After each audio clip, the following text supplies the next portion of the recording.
Good evening, everyone. This is Creedmoor with the Bullish Bears. This video is going to be a little bit more relaxed because, well, I've got to get it off my chest. I messed up today.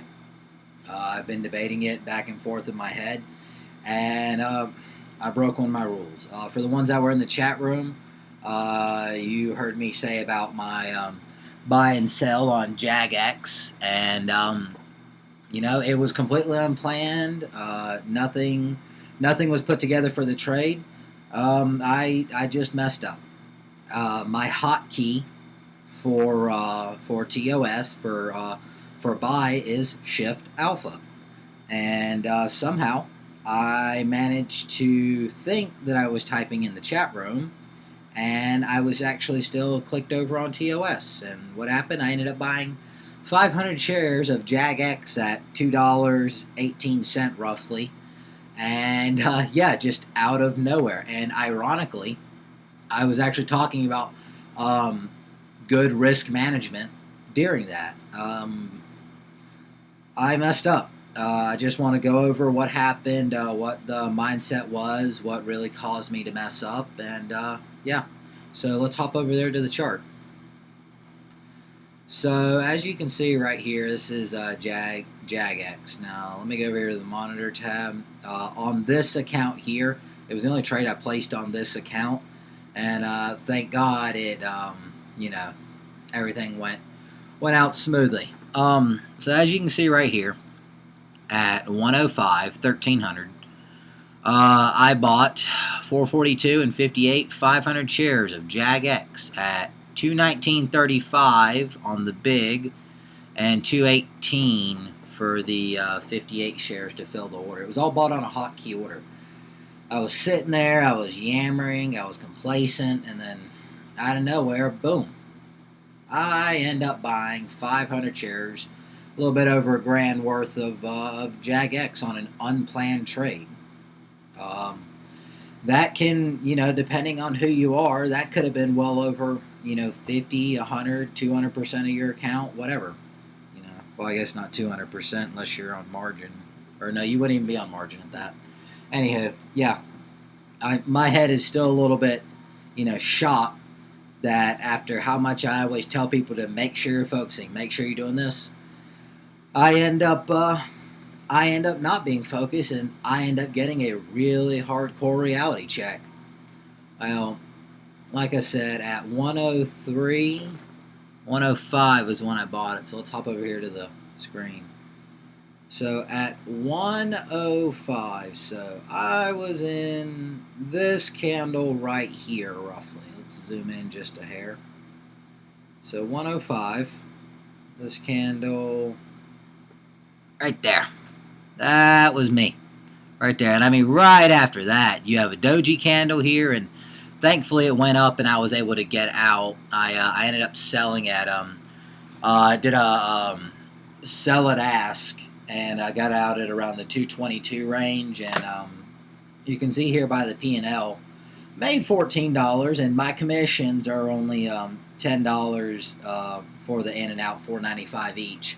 So I made, about $5, but still, it was a horrible trade, horribly planned, or there was no plan, and it could have seriously turned against me. And the main thing is that I wasn't paying attention to where my platform was.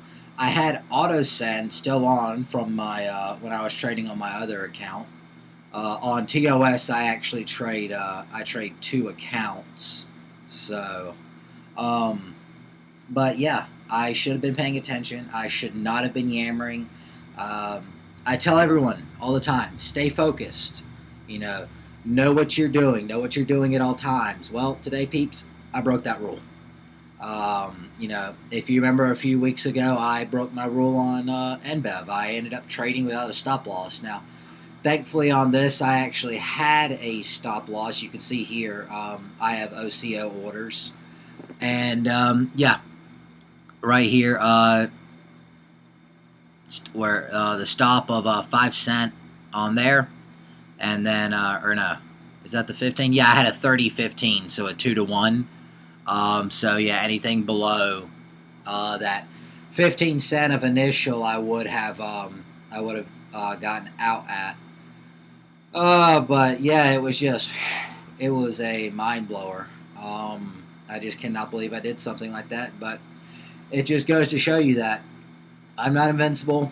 Nobody's invincible. That it can happen, and in the oddest way. I mean, what is the chance that I'm gonna hit Shift A in and be on my TOS with an auto send, and it just goes through. I mean, you would think the odds are astronomical, but hey, it happened. So I went ahead and did my punishment for that. When I broke NBEV, it was 100 push-ups and do a 3-mile run in under 18 minutes. I ended up doing the run in 17 minutes, 53 seconds, and the 100 push-ups. And then today, for messing up on not staying focused, was 100 push-ups in under 8 minutes. For our more athletic people, I know that sounds pretty easy, but I'm not as athletic as I used to be. I can hold my own, but that wore me out for a little bit. Sitting in this chair, I need to get out and work more, but it is what it is. But yeah, I just wanted to be transparent with everyone. I needed to get that off of my chest, but yeah, stay focused, pay attention to what you're doing, and if for some reason I seem a little bit more stricter in the room, if I'm not as jokey and everything, it's because I finally got that reality check that I needed. I was happy, giggly, blah, blah, blah, blah, blah, not staying focused, and it could have cost me bad. Thankfully it didn't, but it could have. So, yeah, I just had to be out there, and this is just, not really a warning, but an advisory to all the new people and into the very skilled traders, because, you get complacent at times too, not paying attention, thinking about what you're going to do on the weekend, blah, blah, blah. We got to stay focused, guys. One thing I'm going to do over the next couple weeks to make sure is I'm actually setting a timer on my phone. Every 30 minutes, a dinger is going to go off, and that's just going to be my mental recheck to am I trading in the best mindset that I can? Am I trading in the best charts that I can with the best tools that I can? So anyway, I really wanted to get that off my chest and talk with you guys. I'm going to shut this down. I got to put some more information together. I am doing the MACD lower indicator tonight, so look for that video coming up pretty soon. But thanks everyone for the support. Like I said, I was debating back and forth. I did break a rule, so with rules come consequences, and that's been done. So all I can do is learn from it, remember it, and move on. Anyway, this has been Creedmoor with the Bullish Bears. I'll see y'all tomorrow.